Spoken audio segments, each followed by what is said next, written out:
Les handicaps, les difficultés sont-ils des bonnes excuses pour rater ses objectifs?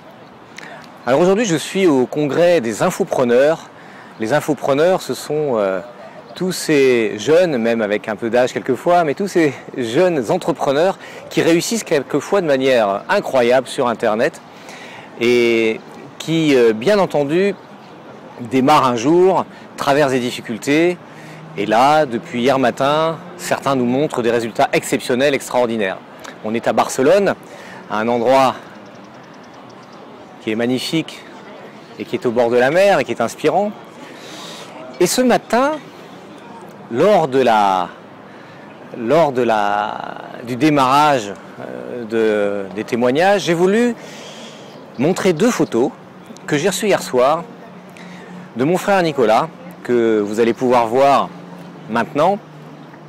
Et ces deux photos de mon frère Nicolas sont celles de son arrivée à Santiago de Compostelle, qu'il avait atteint hier soir. C'est amusant ce synchronisme, donc en Espagne comme moi. Et il a atteint ça, alors on peut dire que c'est assez classique, il y a beaucoup de gens qui font le chemin de Compostelle, sauf que j'ai montré sur les photos qu'il a une seule jambe. Donc depuis le puits Envelay, dans le Puy-de-Dôme, jusqu'à Santiago de Compostelle, des semaines de marche avec une seule jambe. Alors avec une jambe artificielle, on ne marche pas aussi bien qu'une vraie jambe ou avec des cannes. Et il a atteint son objectif malgré le handicap, malgré les difficultés, malgré les moments, il me l'a écrit, où il était sur le point d'abandonner. Les handicaps, les difficultés, est-ce que c'est suffisant pour rater ses objectifs? C'est la question que je vous pose parce que on s'en sert peut-être un peu trop comme excuse quelquefois. Évidemment, il s'agit d'atteindre des objectifs qui ont du sens, des objectifs qu'on a envie de poursuivre. Voilà, c'était la réflexion que je voulais partager avec vous aujourd'hui depuis Barcelone.